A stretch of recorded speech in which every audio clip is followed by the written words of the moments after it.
তুমি রে যুবক যদি আজকে বিদায় হও, দেখার ব্যাপার তুমি কি শেষ আমলটা গুনাহ করে মরছো নাকি নেকি করে মরছো।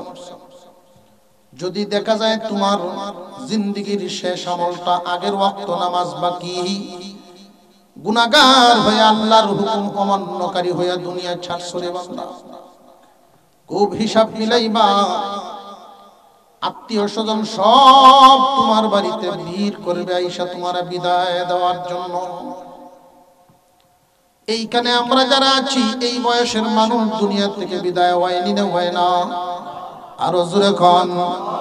মানুষ চতুর্দিক থেকে আত্মীয় স্বজন আসতে থাকবে, বলবে কালকে না দেখলাম কত সুস্থ মানুষ, আজকে কেমনে বিদায় হয়ে গেল। কত মানুষ কত ভাবে দুনিয়া থেকে বিদায় হয়ে যাচ্ছে। আত্মীয় স্বজন বন্ধু বান্ধব তোমার লাশটারে বিদায় দেওয়ার জন্য তোমার বাড়িতে পাগল পারা হয়ে ছুটে আসবে। তোমার লাশ বালিশ ছাড়া খাটের উপরে শুয়ে থাকবে রে বান্দা। পুরাতন একটা চাদর দিয়া বডিটারে ডাইকা রাখবে, বিছানার কোনো নতুন চাদর আলমারির থেকে কোনো কাপড় নামাবে না।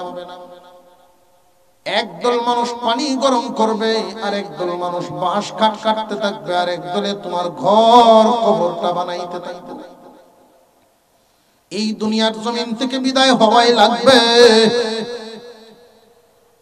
আত্মীয় স্বজন তোমারে গোসল দিয়া কাফনের কাপড় পরাইয়া জানাজার নামাজ দিয়া এই যে মসজিদের পালকিতে উঠাইয়া চিরবিদায় কবরের মধ্যে যে তোমারে শোয়া দিবে। এই দুনিয়ার জমিনে সব কিছু জায়গায় পড়ে থাকবে, তুমি না তাকাতে কোনো কিছুই থামবে না, কোনো কিছুই আটকিবে না, সব যার যার গতি মতোই চলতে থাকবে রে বান্দা। শুধু তুমি নাই, তুমি যে নাই কি নিয়ে গেলা এটাই হলো হিসাব। তুমি সাথে কি নিয়ে গেলা এটাই হলো দেখার ব্যাপার। যদি তোমার জীবনের শেষ আমলটা ভালো করিয়া যাও, যদি তোমার শেষ জীবনের কথাটা ভালো কথাটা বলিয়া যাও, জীবনের শেষ কথাটা কি বলিয়া দুনিয়ার থেকে বিদায় হইছো দেখার ব্যাপার। দুনিয়ার শেষ আমলটা কি করিয়া বিদায় হইছো এটা দেখার ব্যাপার। বান্দা এই জন্য মৃত্যুকে সব সময় কাছে রাখবা, যে মরণ যে কোনো সময় হতে পারে। মৃত্যুর জন্য প্রস্তুত থাকো, ভালো কাজ করিয়া রাখো। নামাজ ওয়াক্ত হয়ে গেছে আদায় করে ফেলো, ওয়াক্ত হয়ে গেছে আদায় করে ফেলো, বাকি রেখো না, কারণ কখন আজরাইল আসে তুমি জানো না। কাইফা তাকফুরুনা বিল্লাহি ওয়া কুনতুম আমওয়াতান ফাআহইয়াকুম সুম্মা ইউমীতুকুম সুম্মা ইউহয়ীকুম সুম্মা ইলাইহি তুরজাউন। রে দুনিয়ার মানুষ, কেমনে আল্লাহর নাফরমানি করো, আল্লাহর নাফরমানিটা তুমি কেমনে করো। তোমরা সব একদিন মুর্দা ছিল, আমি আল্লাহ তোমাদেরকে জিন্দা বানাইছি। এই পৃথিবীর জমিনে তুমি এখনো আসো নাই, তোমার রিজিক আমি পাঠায় দিলাম। মার গর্ভে তুমি যখন ছিলা, তোমার মার বুকে তোমার খাদ্য আমি জমা রাখলাম। এই পৃথিবীর জমিনে তুমি আসবে, এর আগেই তোমার সব কিছু ব্যবস্থা করে দিয়েছি। এই পৃথিবীতে দুনিয়ার জমিনে অন্যান্য বোতল বা ফিটারের মধ্যে যদি খাবার ভরা হয়, উল্টাইলে ফুটা ফুটা পড়বে, কিন্তু তোমার মার বুকের মধ্যে তোমার খাদ্যটা যে আমি রিজার্ভ করে রাখলাম, গভীর রজনীতে যদি একটু নাড়াচাড়া দেয় তোমার মুখে দেওয়ার সাথে সাথে এমনি টান দিলে আমি ছোট ছোট 32টা ছিদ্র দিয়া তোমার মুখে আমি দুধ পৌঁছায়া দিলাম। আমি হলাম আল্লাহ। বান্দা, তোমাকে দুনিয়ার জমিনে বাঁচায় রাখার জন্য কন্টিনিউ 2 জন ফেরেশতা তোমার সাথে ডিউটি করার জন্য দিয়া দেই। ছোট মানুষ পরে গেলে যেন ব্যথা না পায়, ফেরেশতা তুমি তারে দরিয়া ফেলবা। মার সাথে ঘুমায় আছে, মার হাতটা যদি সন্তানের নাক মুখে ঘুমের ঘরে পড়িয়া যায়, শ্বাস বন্ধ হয়ে মারা যাবে, আমার বান্দা যেন শ্বাস ফেলতে পারে, মার হাতটা আস্তে করে সরায়া দিয়া এই সন্তানের শ্বাস ফেলার ব্যবস্থা করিয়া দিও রে ফেরেশতা। আল্লাহ পাক রব্বুল আলামিন কি না দিবেন আমাদের জন্য, কি না দিবেন। বান্দারে যখন যেখানে বৃষ্টির দরকার, যখন যেখানে সবকিছু আমি আল্লাহ তোমার জন্য হাজির করে দেই। বান্দা তুমি আস্তে আস্তে যখন বড় হইবা, তোমার ছোট ছোট দাঁত দরকার, তখন এই দাঁতগুলো আমি আল্লাহ তোমার তখনই দেই যখন দরকার, এর আগে দেই না। মার গর্ভ থেকেই যদি দাঁত নিয়ে আসতো, তখন এই দাঁতগুলো দিয়া মার দুধ পান করতে মার জন্য কষ্টের কারণ হইতো। দুধ ছাড়াই আস্তে আস্তে যখন খাদ্যের মধ্যে ধরে, তখন আমি আল্লাহ দাঁত দেই দুনিয়ার খাবার, নরম নরম খাবার খাওয়ার জন্য। এই শিশুর থেকে যখন আস্তে আস্তে বড় হবে, শক্ত খাবার খাবে, তখন এই দাঁত পাল্টায়া ফাউন্ডেশন দিয়ে ভরে দাঁত দেই। সুবহানাল্লাহ কইতেন না? আল্লাহ পাকের কত নিয়ামত। ছোটবেলার দাঁত আর বড় হওয়ার দাঁত কি সমান? বড় হইলে যেই দাঁত উপরে যতটুকু বাসায় আসছে, নিচে আরো বেশি কুফা ফাউন্ডেশন দেওয়া, ফাইলিং করা। আল্লাহ পাক রব্বুল আলামিন কত নিয়ামত দান করলেন। বালেগ হওয়ার আগ পর্যন্ত তিনি আমাদের কাছে কিছুই চান নাই। যেই মাত্র বান্দা তুমি বালেগ হয়ে গেলে, আমি আল্লাহর হুকুম তোমার উপরে দিয়া দিলাম, 5 ওয়াক্ত নামাজ পড়বে। 5টা স্তম্ভ, ইসলামের স্তম্ভ খুঁটি হলো 5টা। একজন সাহাবী নবীজির কাছে হাজির হয়ে গেল। আল্লাহ পাক রব্বুল আলামিন কত সহজ করে দিয়েছেন। নবীজির একজন সাহাবী আল্লাহর পয়গম্বরের কাছে হাজির হয়ে বলেন, হুজুর আমি গরিব মানুষ, ইসলামকে আমার জন্য সহজ করে দেন। আমি গরিব একজন মুসলমান, সহজে কেমনে আল্লাহ পাইতে পারি, জান্নাত পাইতে পারি, আমারে শিখায়া দেন। আল্লাহ পাক রব্বুল আলামিনের পয়গম্বর বলেন, তুমি গরিব? বলে হ। ইসলাম গ্রহণ করেছো? জি হুজুর করেছি, কালিমা পড়েছি আমি। আল্লাহর নবী বলেন, শুনো রে, 5টা কুটির মধ্যে একটার হক আদায় করে ফেলছো, কালিমা পড়ে ফেলছো। তুমি গরিব হওয়ার কারণে হজ এবং যাকাত তো তোমার উপরে মাফ। হজ যাকাত লাগবে না, যাকাত এবং হজ ধনী মানুষের জন্য হয়, তুমি গরিবের জন্য লাগবে না, মাফ। বাকি রইল 2টা। বছরে 1 মাস রোজা রাখতে পারবানি? জি হুজুর পারমু, এটা আমার কষ্টের কোনো কারণ না। আল্লাহর পয়গম্বর বলে, তাহলে দৈনিক 5 ওয়াক্ত নামাজ আদায় করো। 5 ওয়াক্ত নামাজ যদি দৈনিক আদায় করতে পারো, তাহলে আমি পয়গম্বর তোমার হাত ধরে তোমারে নিয়ে জান্নাতে ঢুকব।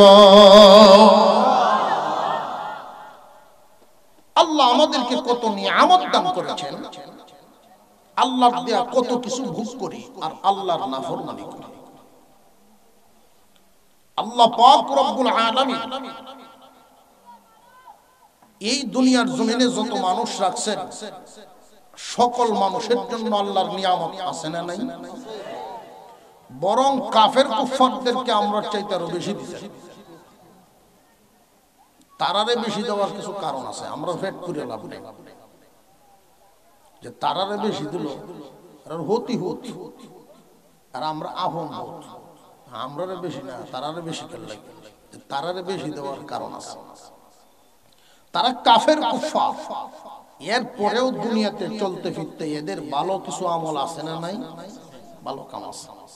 এই ভালো কাজগুলোর বদলা আল্লাহ দুনিয়াতেই এদেরকে দিয়ে দেন, আখিরাতে কোনো বদলা এদের জন্য নাই। দুনিয়ার জমিনে মুমিন বান্দা চলতে ফিরতে যখন কোনো গুনাহ করে, এই গুনাহগুলো আল্লাহ পাক মাফ করাইবার জন্য মাঝে মাঝে বলা মুসিবত আফত বিপদ দেন। আমরা এখানে যারা আছি প্রত্যেকের তাকদীর লেখা আছে, মর্যাদা লেখা আছে। যদি বান্দার আমলের কারণে ওই মর্যাদায় পৌঁছতে পারবে না, তখন আল্লাহ তাকে কিছু বলা মুসিবত দিয়া দেন ওই মর্যাদায় পৌঁছানোর জন্য। আল্লাহ পাক রব্বুল আলামিন গুনাহগারদের অনেক গুনাহ মাফ করানোর জন্য বলা মুসিবতে ফেলা, আবার নেককারকে তার মর্যাদা বাড়াইবার জন্য মুসিবতে ফেলা। সর্ব হালতে আমাদের উচিত আল্লাহর শুকরিয়া আদায় করা। বান্দা যখন আল্লাহর শুকরিয়া আদায় করে আল্লাহ এত খুশি হন, আমরা তো এই বিষয়গুলো খেয়াল করি না। কোন জায়গায় বাহির হইলে, বিশেষ করে যানবাহনেই উঠি বা কোনো জায়গায় রওনা দেই, আমাদের যেন খেয়াল থাকা চাই। এই দোয়াটা পড়বেন বেশি বেশি করে, বিসমিল্লাহি তাওয়াক্কালতু আলাল্লাহ, বিসমিল্লাহি তাওয়াক্কালতু আলাল্লাহ, লা হাওলা ওয়ালা কুওয়াতা ইল্লা বিল্লাহ। এই দোয়া যদি পড়তে পারেন, বিসমিল্লাহি তাওয়াক্কালতু আলাল্লাহি লা হাওলা ওয়ালা কুওয়াতা ইল্লা বিল্লাহ, যেই বান্দা এই দোয়া পড়ে কোন জায়গায় রওনা দেন, আল্লাহ পাক রব্বুল আলামিন এই বান্দার জিম্মাদার হয়ে যান। পেরেশান থাকবে না, মনে কোনো চিন্তার কারণ নাই, বান্দার জিম্মাদার হয়ে যান কে? একখান হাদিস আপনাদের সামনে তিলাওয়াত করেছি। নবীজি বলেন, তোমার চলন যেমন হবে তোমার মরণও এমন হবে। চলন যদি ভালো হয় মরণ ভালো হবে, আর মরণ যদি ভালো হয় কবর, হাসর, মিজান সব ভালো হবে। ওয়াজ নসিহত কিন্তু কম হইতেছে না, বহুত হইতেছে। আমি প্রায় সময় বলে থাকি, সুজা হয়ে যা, দুনিয়ার জমিন থেকে সুজা হইয়া তারপরে মরে, মরিয়া সুজা হইয়া লাভ নাই। সুজা কিন্তু একদিন হওয়া লাগবে, হয়তো মরিয়া সুজা হইবেন না হয় সুজা হইয়া মরবেন, দুইটার তো একটা।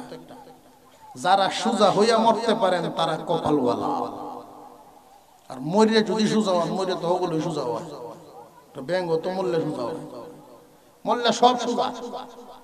গুরুস্থান কাফনের কাপড় এমন একটা প্যাকেট, সুজা ছাড়া পরবে না। কাফনের কাপড় পরবেন সুজা হইয়াই পরবেন। এর আগে সাফে আর ব্যাঙ্গে দুস পাচ্ছে, এখন মিল একজন আর একজনের দৌড়ায় না। হঠাৎ ব্যাঙ্গে একদিন হয়, দোস্ত আপনার সব বালা, একটা জিনিস বালা না, আপনার ফোনা ধরেন খুব সুন্দর, আপনার বডিটা কত সুন্দর ফোটা উঠছে, কিন্তু আপনি যে আটে বিক্ষে বিক্ষে তেরা তেরা হয়ে যাবেন, সুজা হয়ে আটতে না আপনি সুজা তিনটে হার ব্যাংক, তুই আমার ভুল ধরস, ফুত করে উঠছে, তো সাপের ফুত ব্যাংক থাকবো না, লাভ দিয়ে পড়ছে এক ছোট গর্ত। আর সাপের এই ফুত ফোতানি শুনিয়া পাশে ছিল রাখাল ছেলেরা গরু রাখে, প্রত্যেক রাতে তো হেদায়েতুল্লাহ আয়া এমন ভিড়া নিয়ে দিছে একবারে সোজা। দেখবেন সাপ বাইরে পরে লেজ ডাকালে একটু একটু লড়ে, সাপের দম মুখ চ্যাপটা আছে, এরপরে লেজ লড়ে। তা আমরা ছোটবেলা একটা কবিতা কইতাম, সাপ মারিয়া, সাপ মরা লেঙ্গুরো বিষ আমারে ভাইলে সাইডে দিয়েছে। এরপরে যার সাথে মিল নাই হ্যার নামটা লইয়া কইতাম, হ্যাঁ রে ভাইলে কেমন দিস। আমরা এটা বুঝতাম ছোটবেলায়, সাপ মারলে মাটি দিলে উঠে ছোটবেলায় এটা মনে করতাম আর কি। এই জন্য এই কবিতা ভরিয়ে দোয়া ভরিয়া, এটা দোয়া। সাপ মরার পরে রাস্তা শোয়ানি, গাড়ি যাইব এটার উপরে দেয়া, করেনি না করে না ছোট বাচ্চারা, ছোট ভোলা হওয়া রাস্তা নিয়ে শোয়াইছে, এই ব্যাং উঠতে আইসে গাদা, তো দোস্ত হাওয়ার ইউ, আমি যে ওয়াজ করছিলাম সুজা ওনের, আমারে তুমি ফুত করে উঠছিল, এখন তো সুজা হইছ, তবে আমার ওয়াজে হইলা না, হেদায়েতুল্লাহর ভিড়া খাইয়া হইছ। মানুষ সুজা হবে একদিন, সোজা একদিন হবে। তো ওলামায়ে কেরামের ওয়াজে সোজা হয়ে গেলে বালা, আজরাইলের দেখা পায়া সোজা হয়ে লাভ নাই।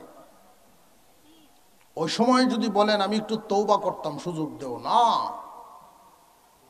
বিপদ সামনে হাজির, ওই সময় তওবা কবুল হয় না। এর আগেই তুমি তওবা করো। আল্লাহ চান বান্দা যেন গুনাহ মুক্ত হইয়া কবরে যায়। আমার আল্লাহ চান না কোনো ইমানদার গুনাহ নিয়ে জাহান্নামে, গুনাহ নিয়ে দুনিয়া ছাড়ুক, এটা চান না। এই দুনিয়ার জমিনে একজন মানুষ যত দাম দিয়েই কাপড় পরে ব্যবহার করলে ময়লা হবেই, হইতো না? যত দাম দিয়েই কাপড় পরেন ময়লা হবেই। বুদ্ধিমানের কাজ হলো ময়লা কাপড় সাফ করে ফেলা, পরিষ্কার করে ফেলা। একজন মানুষ দুনিয়াতে চলতে ফিরতে তার শয়তানের দুকাই হোক, নফসের দুকায়, যে কোনো ভাবে দুনিয়ার আবহাওয়ার সাথে মিশ্রিত গুনাহ তার গায়ে লাগেই। বুদ্ধিমানের কাজ গুনাহ নামক ময়লা সাফ করিয়া ফেলা। আল্লাহ পাক আমাদের জন্য শেষ ঠিকানা রাখছেন দুইটা, একটার নাম জান্নাত আর একটার নাম জাহান্নাম। জান্নাত নামক ঠিকানা হলো ইমানদার মুমিনদের, আর জাহান্নাম নামক ঠিকানা হলো কাফের মুশরিক বেঈমানদের। আল্লাহ পাক রব্বুল আলামিন জান্নাত বানাইছেন ইমানদারদের জন্য, জাহান্নাম বানাইছেন কাফেরদের জন্য। চিরকাল থাকবে উভয় দল, কোনোদিন শেষ হবে না। কিন্তু অনেক ইমানদারকে আল্লাহ জাহান্নামে জ্বালাইবেন। কুরআন এবং হাদিসে বর্ণিত আছে অনেক ইমানদার জাহান্নামে জ্বলবে। আল্লাহ পাক তো জাহান্নামটা ইমানদারের জন্য বানান নাই। তবে ইমানদার জাহান্নামে যাবে কারণ কি? কারণ হলো জান্নাত হলো পবিত্র একটা জায়গা, জান্নাত হলো পবিত্র একটা জায়গা। গুনাহ নামক ময়লা নিয়ে জান্নাতে কেউ ঢুকতে পারবে না। যে সমস্ত মানুষেরা এই দুনিয়ার জমিন থেকে গুনাহ নামক ময়লা নিয়ে কাফনের কাপড় গায়ে পড়ছে, এই দুনিয়ার জমিন থেকে একজন মানুষ বিদায় হয়ে গেলে প্রতিদিন মাইকে আলান আছে না নাই? আমরা এখানে যারা আছি জানা নাই কার এলান কোন দিন হয়ে যায়। আমারও ভয় হয় কোন দিন জানি গো এই নামটা মাইকে উঠা যায়, বড় ভয় লাগে। চিন্তা করবেন যখন আপনি মারা যান, দমটা যখন বাহির হয়, এর আগের ওয়াক্তের নামাজটা কি পড়া আছে কিনা হিসাব রাখবেন। যখন আপনি মারা গেলেন, এর আগের ওয়াক্ত নামাজটা কি পড়া আছে নাকি পড়ার বাকি, এটা হিসাবের ব্যাপার। যদি নামাজি হইয়া মারা যান তাহলে ডান কাতারে চলবেন, যদি নামাজি না হইয়া মারা যান বাম কাতারে যাবেন। এই জন্য যুবক, ইচ্ছা করলেই তুমি এখন পারো যেটা একজন বুড়া মানুষে পারবে না। যুবক রে, অভ্যাস গড়ার সময় তোমার এখন। এই জন্যই তো নবীজি বলছেন 5টা জিনিসকে গনিমত মনে করো। 5টা জিনিস আসার আগে ইগতানিম খামসান ক্বাবলা খামসিন শাবাবাকা ক্বাবলা হারামিক। যৌবনকালকে গনিমত মনে করবা, বার্ধক্য তোমার সামনে আসার আগে। যৌবনকালটারে গনিমত মনে করো বার্ধক্য আসার আগে। যুবক তুমি খুব হিসাব মিলাইবা।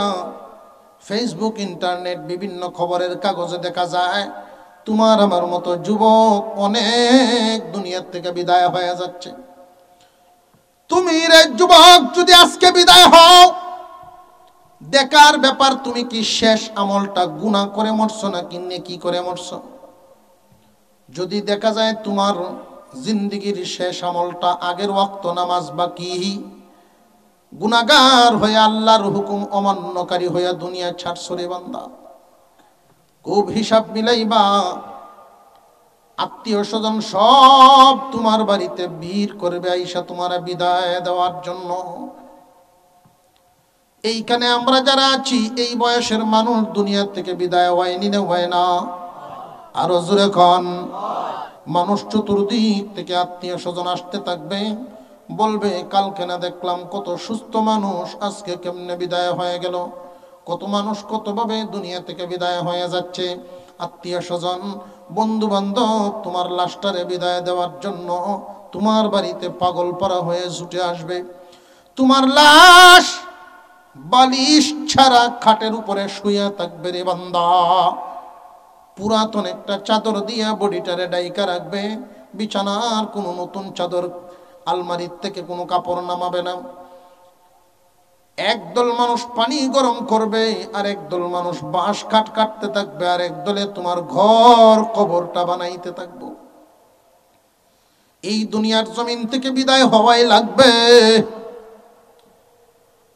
আত্মীয় স্বজন তোমারে গোসল দিয়া কাফনের কাপড় পরাইয়া জানাজার নামাজ দিয়া এই যে মসজিদের পালকিতে উঠাইয়া চিরবিদায় কবরের মধ্যে যে তোমারে শোয়া দিবে। এই দুনিয়ার জমিনে সব কিছু জায়গায় পড়ে থাকবে, তুমি না তাকাতে কোনো কিছুই থামবে না, কোনো কিছুই আটকিবে না, সব যার যার গতি মতোই চলতে থাকবে রে বান্দা। শুধু তুমি নাই, তুমি যে নাই কি নিয়ে গেলা এটাই হলো হিসাব। তুমি সাথে কি নিয়ে গেলা এটাই হলো দেখার ব্যাপার।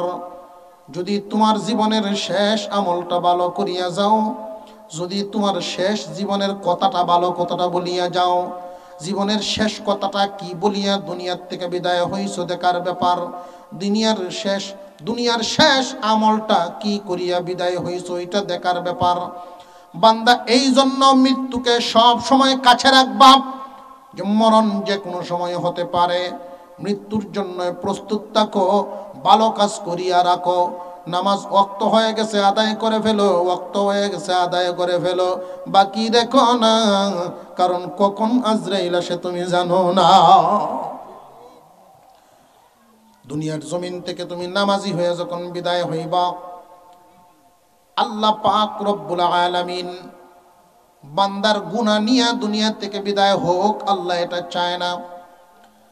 আল্লাহ পাক আমাদেরকে দয়া করে ইমানদার মুমিনের ঘরে জন্ম দিয়েছেন। এই মুমিন বান্দা তার ঠিকানা হবে জান্নাত, কাফেরদের ঠিকানা হবে জাহান্নাম, এটা শেষ ঠিকানা। কিন্তু এর আগে মুমিন এই দুনিয়াতে গুনাহ নামক ময়লা যদি থাইকা থাকে, প্রতি ওয়াক্তে নামাজ পড়িয়া পড়িয়া তওবা করবা, প্রতি ওয়াক্তে নামাজ পড়িয়া পড়িয়া তওবা করবা। 5 ওয়াক্ত নামাজি যেই ব্যক্তিটা হয়ে যায়, আল্লাহ পাক রব্বুল আলামিন মুমিন বান্দার সিফত বর্ণনা করতে গিয়া বলেন, যে সমস্ত মানুষ নামাজ কায়েম করে ফেলে, অঙ্গ প্রত্যঙ্গ খুব ভালো করে বুঝবেন, একজন নামাজি নামাজ পড়লে কিন্তু সারাটা বডি নামাজে ব্যবহার হয়। কপাল থেকে নিয়ে পায়ের পাতা পর্যন্ত পুরা বডিটা নামাজে লাগে না লাগে না? 5 ওয়াক্ত নামাজ যেই ব্যক্তিটা সময় মতো আদায় করবে, জোহর থেকে আসর, আসর থেকে মাগরিব, মাগরিব থেকে এশা, এশা থেকে ফজর, ফজর থেকে জোহর, 5 ওয়াক্ত নামাজ আদায় করবে। মাঝখানে শয়তানের দোকায় যদি গুনাহ হয়ে যায়, নামাজ কায়েমকারীর জন্য আল্লাহ বডি দ্বারায় যত গুনাহ মহান আল্লাহ মাফ করিয়া দেন। বান্দারে আল্লাহ চান না কোনো বান্দার আমল নামায় গুনাহ নিয়া দুনিয়া ছাড়ে। কেন জানেননি? আল্লাহ রাব্বুল আলামিন মুমিন বান্দাকে জাহান্নামে জ্বালাইতে চান না। মুমিন বান্দার ঠিকানা রাখছেন জান্নাত, কিন্তু গুনাহ নিয়ে যদি দুনিয়া ছাড়ে সরাসরি জান্নাত দেওয়ার কোনো ব্যবস্থা নাই। কারণ জান্নাত পবিত্র জায়গা, ওই পবিত্র জায়গায় তো তোমার অপবিত্র গুনাহ নামক নাফাক দিয়ে দিবেন না। এই মুমিন বান্দা যদিও তুমি জান্নাতি, সাথে গুনাহ নামক ময়লা থাকার কারণে এই মুহূর্তে জান্নাত পাবে না। তোমাকে জাহান্নামে নেওয়া হবে জ্বালাইবার জন্য, জাহান্নামের আগুনে জ্বালাইয়া তোমারে পবিত্র করা হবে। এই দুনিয়ার জমিনে লক্ষ্য করে দেখবেন, লাকড়ি পুরাইলে কয়লা হয়, স্বর্ণ পুরাইলে কাটি হয়, ঠিক না বেটি? লাকড়ি পুরাইলে কয়লা হয়, আর স্বর্ণ পুরাইলে কাটি হয়, কাঁধ বাহির হয়ে যায়। এই জন্য ইমানদার গুনার কারণে, গুনাহ নামক ময়লা লইয়া দুনিয়া ছাড়ার কারণে, তোমাকে খাঁটি করার জন্য, গুনাহ নামক ময়লা দূর করার জন্য জাহান্নামে জ্বালানো হবে। জাহান্নামে জ্বালাইয়া তোমাকে পবিত্র করা হবে। জ্বালাইবেন কি পরিমাণ? যার অপরাধ যেই পরিমাণ, জাহান্নামে জ্বলবা কি পরিমাণ? যার অপরাধ যেই পরিমাণ। এই জন্য আল্লাহ পাক দুনিয়ার জমিনে বান্দার গুনাহ মাফ করার জন্য অনেক রাস্তা রাখছেন। قال النبي صلى الله عليه وسلم, কোন মানুষ যদি, আল্লাহর নবী বলেন, মান হাজ্জা লিল্লাহ লাম ইয়ারফাত ওয়া লাম ইয়াফসুক রাজা'a কায়াউমি ওয়ালাদাতহু উম্মুহু। একজন মানুষ যদি আল্লাহর সন্তুষ্টির জন্য হজ পালন করে, কার জন্য হজ করে? ঘুমাই যেতেছেন কি আপনারা? ঘুম ভাঙানির ওয়াজও করুন লাগে। হজ কার জন্য করুন? এই জমিনে আল্লাহ ছাড়া ভিন্ন কারণে হজ করইয়াও আছে, হইতাম নি কিছু। দেখবেন হাজি সাহেব কইলে চা খাওয়ায়, হাজি কইয়া ডাক দিলে বেটা চা খাওয়ায়, খুশি হয়। দুইজন হাজি একসাথে মিললিয়া একজন আর একজনের কয়, তুমি আমারে হাজি সাহেব ডাকো, আমি তোমারে হাজি সাহেব, হামতে তো প্রচার হইব।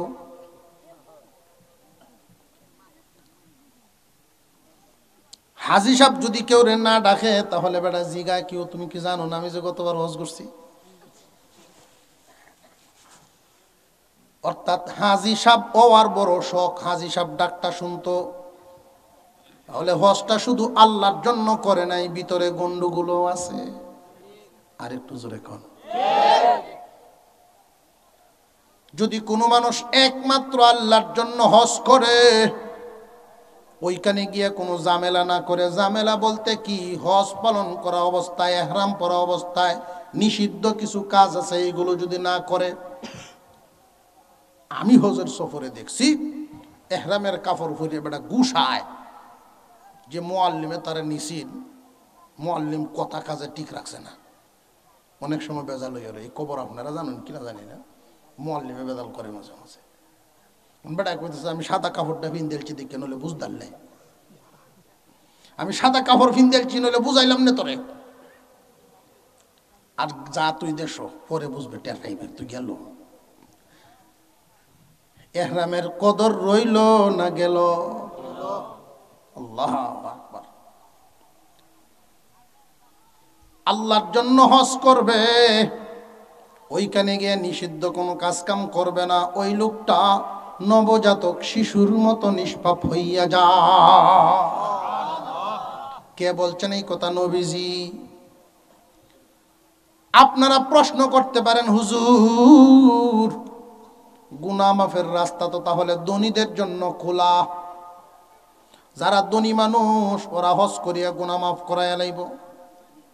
না, আল্লাহ যদি না চান যে কেউ হজ করতে পারে না, কত ধনী হজে যাইতে পারে না, তাও আছে না নাই? আল্লাহ যদি চান ধনীর আগেও গরিবরে হজ করান। আমরা সাথে ছিলেন একজন মানুষ, রিক্সাওয়ালা হাজি, রিক্সা চালায় বেটা হজে গেছে গা, মিনায় তার সাথে দেখা। বেটা আমার কো ভাই সব সিরা খাইবাইন, যেই কুছে সিরা খাইবাইন বুঝলে যে ময়ূরসিংহের লোক। আমি ডাকি চাই এদিকে, বাড়ি কই? হালুয়াঘাট। সুরত সারত তো বোঝা যায় না, তুমি আইসো কেমনে এটা কো? এমনি চোখের পানি ছেড়ে দিছে। আমার ছেলে মেট্রিক পাশ করে, গরিবের ফুট কষ্ট করে পড়াইছি মেট্রিক পর্যন্ত, মেট্রিক পাশ করে গার্মেন্টসে ভর্তি হয়েছে। তো এই গার্মেন্টসে সে ডিউটি করে এমন ভালো, সবাই তার প্রতি খুশি। 5 ওয়াক্ত নামাজও পড়ে আমার ছেলে। তো লটারি হয়, এদের গার্মেন্টসের মালিক নামাজি মানুষ, হাজি মানুষ। তো প্রতি বছর 15,000 শ্রমিক কাজ করে এখানে। এদের মধ্য থেকে লটারি দিয়ে 10 জনকে হজ করায় মালিকের খরচে প্রতি বছর। এই 10 জনের মধ্যে আমার ছেলের নাম এই বছর উঠছে। আমার ছেলে মালিকরে আবদার করছে, মালিক আমি যাব না, আমার আব্বারে নিয়ে যান। মালিক শুনে খুব খুশি হয়েছে। ছেলে বলতেছে, ও মালিক আমি কি জীবনে কামাই আমার বাপেরে হজ করাইতাম পারি কিনা জানি না, এই সুযোগ যেহেতু হয়ে গেছে এই সুযোগটা আমারে দেন, আমার আব্বারে পাঠাইতাম। মালিক খুব খুশি হয়েছে, হইয়া আমারে কবুল করে নিছেন। নইলে আমি তো এই হাতটি এখনো শক্ত, রিক্সার হ্যাটেল ধরতে ধরতে আল্লাহর ঘর তো অফ করবো আমি কেমনে, আল্লাহ এইভাবে কবুল করে রাখছে। বহুত বড় লোক হজ নসিব হয় না, আছে না নাই? কোন মানুষ যদি আল্লাহর জন্য হজ করে আল্লাহ খুশি হয়ে যান, তার জিন্দেগীর সমস্ত গুনাহ আল্লাহ মাফ করে দেন। আর একটু জোরে কম। এক নাম্বার পদ্ধতি, আল্লাহ চান বান্দা তোমার জিন্দেগীর গুনাহ মাফ করায় কবরে আও। ইমানদার গুনাহ নিয়ে কবরে যাক আল্লাহ চান না। 2 নাম্বার পদ্ধতি রাখছেন, যেই পদ্ধতি সকলেই গ্রহণ করতে পারে, ধনী হোক গরিব হোক, প্রতি বছর ঘুরে রমজান মাস সামনে হাজির হয়। কোন মানুষ যদি রমজানের পবিত্রতা রক্ষা করে রমজান মাস পার করে, ঈদের দিন সকাল বেলায় ঈদগাহে যখন মানুষ যান, আল্লাহ পাক রব্বুল আলামিন তখন ডাক দিয়ে বলেন, ফেরেশতারা রে, যেই দিন মজুর মালিকের কাজ ঠিক মতো আদায় করে মালিকের উচিত কি? ফেরেশতারাই বলে, আল্লাহ মালিকের উচিত মজুরি আদায় করা।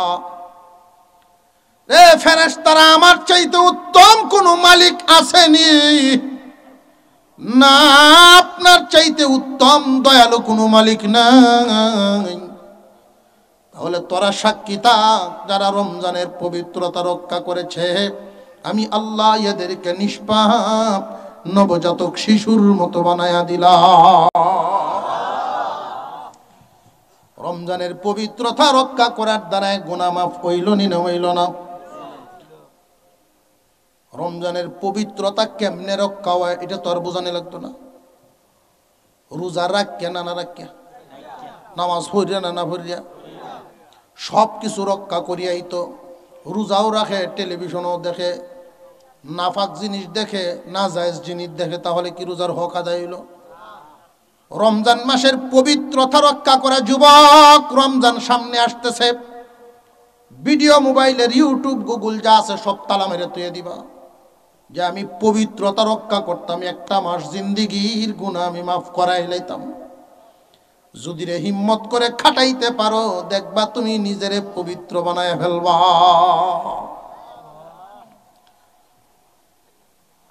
রমজান মাস জিন্দিগির গুনাহ মাফ। এখন মাঝখানে তো এমনও হয় যে হুজুর রমজান মাস পাইছি, আরেক রমজান পাই কি জানি না, রমজানের মাঝখানে কিছু গুনাহ তো হয়ে গেল। বছরের মাঝখানে এক রমজান থেকে আরেক রমজান একটা বছর। হুজুর মাঝখানে যদি গুনাহ হয়, শয়তানের দুখায় পরে অন্যায় করে ফেলছি, এখন কি করতাম? আল্লাহ বলেন, বান্দারে আল্লাহর রহমত থেকে নিরাশ হইও না, আল্লাহর রহমত থেকে নিরাশ হইও না, তওবা করো, জিন্দেগীর গুনাহ আল্লাহ মাফ করে দিবেন। বেশি বেশি করে তওবা করা, যেমন আস্তাগফিরুল্লাহ। আল্লাহর পয়গম্বর তওবার ব্যাপারে বলছেন, ক্বালান নবী সাল্লাল্লাহু আলাইহি ওয়াসাল্লাম, আত-তাইবু মিনাজ যামবি কামান লা যামবা লাহ। কোন বান্দা যদি তওবা করে, আল্লাহর বান্দা যদি তওবা করে, আল্লাহ এতটা খুশি হন রে মানুষ, যেন তার জিন্দেগিতে কোনো গুনাহই নাই। এমন ভাবে আল্লাহ তারে মাফ করেন যেন সে কোনো গুনাহ করেই নাই, এমন ভাবে মাফ করে দেন। আপনাদের এই এলাকার কোনো একজন মানুষ যদি এমন থাকেন যিনি বিয়েই করেছেন বয়স্ক হইয়া, আজকাল তো 20 বছরের সময় ছেলেরা বিয়ে করে, আবার 30ও তো আছে, এমনও হয়নি না হয় না। 30 বছর বয়সের সময় একজন মানুষ বিয়ে শাদী করলো, সন্তানাদি হয় না হয় না হয় না, 10 বছর চলে গেছে হয় না। এই মানুষটা মসজিদে গিয়া কান্দে, মাদ্রাসার মাহফিলে গিয়া কান্দে, তফসিরে গিয়া কান্দে, আলেম ওলামাদের কাছে দোয়া চায়, হুজুর দোয়া করেন, বিঠায় বাতি জ্বালানোর কোনো মানুষ নাই। প্রায় 15 বছর পরে আল্লাহ পাক তাকে একটা ছেলে সন্তান দিল। এই ছেলে সন্তানটা কি বাবার কম আদরের না বেশি আদরের? কত আদরের সন্তান! কুলে নিয়ে বাজারে যায়, কুলে নিয়ে বেড়াইতে যায়, বুকের উপরে নিয়ে ঘুমায়, কত আদরের সন্তান। 5 বছর বয়সের সময় ছেলেটার নিয়ে মাদ্রাসায় ভর্তি করেছে। যতক্ষণ হুজুর তারে পড়ায়, মাদ্রাসার বারান্দায় বাবা বইয়া থাকে। এত আদরের সন্তান, এই সন্তানকে কোরআনের হাফেজ বানাবে, এই হলো তার মনের আশা। মুরব্বীদের মুখে শুনছে, ক্ষেতের মতো একটা ক্ষেত যদি বছরের খোরাক যায়, পুতের মতো একটা পুত মরলে যদি হাত উঠায়, 10টা তো গেলে তো লাভ নাই, একটাও মনে করে না, একটাও কোনোদিন কবর জিয়ারতে যায় না, একটাও দান খয়রাত করে না মা বাপের নামে। এই ছেলেটারে হাফেজ বানাবে বাবার ইচ্ছা। 8 বছর বয়স হয়ে গেছে, এই ছেলের আবাসিকভাবে হিফজখানায় দিয়ে দিল। পড়া শুরু করছে, 1 বছর ভালোভাবে পড়ছে, 10-12 পারা মুখস্থ করে ফেলছে। হঠাৎ করে একদিন মাদ্রাসার শিক্ষকে বাড়িতে খবর পাঠাইছে, আপনার ছেলে তো মাদ্রাসায় নাই, বাড়িতে গেছেনি? না, বাড়িতেও তো আসে নাই, অর্থাৎ মাদ্রাসার থেকে পলাইছে। পড়ার ভয়ে মাদ্রাসায় থাকবে না, সে পলায়ন করছে। বাবার মাথায় আসমান ভেঙ্গে পড়ছে, আদরের ভূত কোন দিকে গেল? আত্মীয় স্বজন সবার বাড়িতে তালাশ করলো, কারোর বাড়িতে যায় নাই। 1 মাস যাবৎ কুজাকুজির পরেও ছেলেরে পায় না। এই বাবার মনের অবস্থাটা কেমন আপনারাই চিন্তা করেন। তালাশ করতে লাগলেন চতুর্দিক, খুঁজতে খুঁজতে কোনো জায়গায় যখন পায় না, অবশেষে এই লোকটা টাকা পয়সা সাথে নিয়ে বাড়ি থেকে বাহির হয়ে যাওয়ার চিন্তা ভাবনা করতেছেন। আশপাশের মানুষ তারে বোঝায়, ধৈর্য ধরো, যে ধৈর্য আমি কার জন্য ধরবো? একটা সন্তান আল্লাহ দিয়েছেন, এই সন্তানটাই বাড়ি ছাড়া হয়ে গেল, এই বাড়িতে আমি থেকে আর কি করব? খুঁজি, যদি কোনোদিন পাওয়া যায়। মনের দুঃখে ঘরের থেকে বাহির হয়ে গেলেন, নিরাশা হৃদয় নিয়া আল্লাহর উপরে ভরসা করে উনি রওনা দিয়া দিলেন। জানে না কোথায় আছেন, কোথায় আছেন ওনার জানা নাই। উনি চলে গেলেন নাইট কোর্সে, চলে গেলেন ঢাকা শহর। ওই শহরের অলিতে গলিতে খুঁজেন, সারাটা দিন না খায়া, রাত্রে ঘুম নাই, সারাদিন না খাওয়া অবস্থায় খামাকা রাস্তা দিয়ে হাঁটে আর হাঁটে, মনের দুঃখে কোথায় আছে ছেলে জানা নাই। বিকাল বেলায় সন্ধ্যার আগ মুহূর্তে একটা হোটেলে ঢুকলো, ক্ষুধার কারণে পা চলে না। এমত অবস্থায় এই হোটেলের মধ্যে ঢুকে উনি অর্ডার করলেন, আমারে কিছু নাস্তা দেন। হোটেলের ম্যানেজার কর্মচারীদেরকে হুকুম দিল যে একটা রুটি আর 1 গ্লাস পানি ওনারে দাও। এমনি একটা রুটি আর 1 গ্লাস পানি ওনার টেবিলে যেই কর্মচারী নিয়ে গেছে, তাকায়া দেখে তার নিজের সেই ছেলেটা, এই সন্তান তার সামনে রুটি আর নাস্তা নিয়ে হাজির। এই হোটেলে চাকরি করে এই ছেলে কল্পনাও করতে পারে নাই বাবাই যে তার সন্তান কি অবস্থায় পাবে। জড়ায় ধরছে বুকের সাথে, বাবা বাড়িতে এত কিছু রেখে তুই আজকে এখানে? আমি তো জিন্দা অবস্থায় মুর্দার মতো চলাফেরা করি। হোটেল ম্যানেজার ঘটনা শোনার পরে নিজেও কান্দে, কারণ তারও তো সন্তানাদি আছে, সন্তান কি জিনিস সেও বুঝে। এই যে বাবা কতটুকুন খুশি হইলেন তার সন্তানটা পায়া, মনের অবস্থাটা কেমন হইল। হুজুর সাল্লাল্লাহু আলাইহি ওয়াসাল্লাম উদাহরণ দিয়া উট হারানোর, উট রাকালের সাথে উদাহরণ দিয়া বুঝাইছেন। হাদিস শরীফের মধ্যে ঘটনা এনে আল্লাহর রাসূল বুঝাইলেন, যদি দুনিয়ার কোন গুনাহগার উম্মত গুনাহ করার পরে তওবা করে আবার ফিরে আসে, আল্লাহর আশ্রয়ে চলে আসে, আল্লাহ ভুল করেছি, জীবনে আর কোনোদিন ভুল করব না, চোখের পানি ছেড়ে দিয়া যখন বান্দায় কাঁদিয়া দেয়, ওই বাবা সন্তান ফিরে পাওয়া বাবার চাইতেও মহান আল্লাহ কোটি গুণ বেশি খুশি হইয়া যায়। বান্দা বেশি বেশি করে আস্তাগফিরুল্লাহ পড়া, আস্তাগফিরুল্লাহ পড়তে পড়তে বান্দার জবানের দাম বেড়ে যায়। মানুষের জবানের দাম এত বেড়ে যায় আস্তাগফিরুল্লাহ আস্তাগফিরুল্লাহ পড়ার কারণে। অনেক আগের একটা ঘটনা, আহমদ ইবনে হাম্বল, চার ইমাম হানাফি, শাফিঈ, মালিকি, হাম্বলি, এই চার মাযহাবের চারজন ইমাম, চারজনের একজন আহমদ ইবনে হাম্বল রাহমাতুল্লাহি আলাইহি।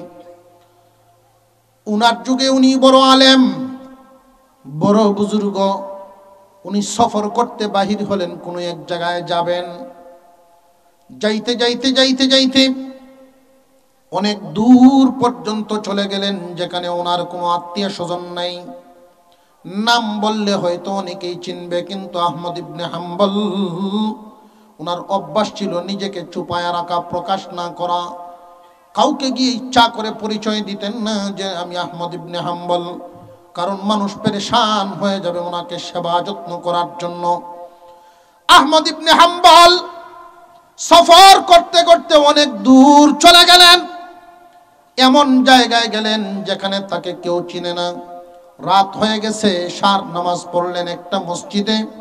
মসজিদের মুয়াজ্জিন বলতেছেন, ভাই সব বাহির হয়ে যান, তালা লাগায় ফেলবো। আহমদ ইবনে হাম্বল ভাবছিলেন মসজিদে কাটায়া দিবেন রাতটা, কিন্তু না, মুয়াজ্জিন তো থাকতে দিচ্ছে না, মসজিদের বাহিরে বের করে দিলেন সবাইকে। আহমদ ইবনে হাম্বল রাহমাতুল্লাহি আলাইহি জিজ্ঞাসা করলেন, আপনাদের এখানে কি কোনো বাজার আছে, যেই বাজারে সারা রাত মানুষ পাওয়া যায়, এমন কোনো জায়গা আছে নাকি যে সোজা যাইতে থাকেন ওইখানে গিয়ে একটা বাজার পাবেন, যেই বাজারে সারা রাত মানুষ আসা যাওয়া করে?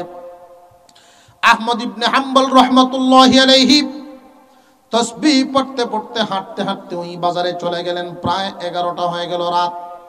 ওইখানে গিয়ে দেখেন বিভিন্ন দোকান খোলা আছে, এর মধ্যে একটা হোটেল, যেই হোটেলে রুটি ব্যবস্থা করা হচ্ছে, রুটি বাজবে, হোটেলে চুলা জ্বলতেছে। আহমদ ইবনে হাম্বল রাহমাতুল্লাহি আলাইহি মনে মনে ভাবলেন, ওই হোটেলের চুলার সামনে গিয়ে হাতগুলো একটু আগুনের তাপ লাগাই, এই আশায় উনি ওইখানে চলে গেলেন যুবকের সামনে। যেই যুবক হোটেলে রান্নার কাজ করে, কারিগর, হোটেলের এই রুটি বানানোর কারিগর, মুখভর্তি দাড়ি, সুন্নতি দাড়ি, একটা গেঞ্জি পরা, মাথায় একটা টুপি দেওয়া। আহমদ ইবনে হাম্বল দূর থেকে দেখেই বুঝতে পেরেছেন যুবক নামাজি হবে। এই যুবকের কাছে যখন গেলেন, যুবক রে, আমার এখানে একটু বসতে দিবানি, তোমার আগুনের চুলার পাশে বসলে আমি একটু আরাম পাবো। যুবক একটা মুড়ার মতো চৌকি এনে দিলেন, নিন আপনি এখানে বসেন। যেই যুবকের কাজের দিকে আহমদ ইবনে হাম্বল রাহমাতুল্লাহি আলাইহি তাকায়া দেখতেছেন যুবকের কাজের পদ্ধতি, এই যুবক যে কাজ করতে লাগলো, বড় আশ্চর্য ব্যাপার, আশ্চর্য ব্যাপার। যুবক যখন ময়দার মধ্যে পানি ঢালে তখন উপরে আস্তাগফিরুল্লাহ আস্তাগফিরুল্লাহ, এই যুবক যখন খামিরা বানায় তখন উপরে আস্তাগফিরুল্লাহ। যুবক যখন এক একটা করে রুটির জন্য খামিরা তৈরি করে, ডিমের মতো করে বানায়, তখন উপরে আস্তাগফিরুল্লাহ। এইভাবে যখন রুটিগুলো বানাতে শুরু করলো, তখন আস্তাগফিরুল্লাহ আস্তাগফিরুল্লাহ পড়ে, জবানে আস্তাগফিরুল্লাহ আস্তাগফিরুল্লাহ, কাজ হাতে চলতেছে। আহমদ ইবনে হাম্বল রাহমাতুল্লাহি আলাইহি বলেন, যে যুবক, তোমার আমলটা তো অনেক সুন্দর, এই আমল করলে তো জানি মানুষের জবানের দাম বেড়ে যায়, মানুষের দোয়া আল্লাহর কাছে কবুল হয়ে যায়। যুবক রে, তোমার আমলটা বড় ভালো। এই যুবক ডাক দিয়ে বলে, হুজুর, আল্লাহ পাক রব্বুল আলামিন আমার মনের সকল আশাই আল্লাহ পূরণ করেছেন। আমি আমার জীবনে যত দোয়া করেছি কোনো দোয়া মিস হয় নাই, সব দোয়া কবুল হয়ে যায়। আস্তাগফিরুল্লাহ পড়ার কারণে হাদিসের প্রতি বিশ্বাস, আল্লাহ আমার সব দোয়া কবুল করে নিয়েছেন। তবে একটা আশা আমার বাকি আছে, এই আশাটা এখনো পূরণ হয় নাই। জানি না দোয়াটাকে কবুল হবে কিনা। আহমদ ইবনে হাম্বল বলেন, যুবক রে, এই দোয়াটা কোন দোয়াটা কবুল হয় নাই? আমি তোমার বাবার বয়সী মুরব্বী মানুষ, বলতে পারো তোমার জন্য আমিও দোয়া করব। যুবকের চোখের টলমল করতেছিল তখন পানি।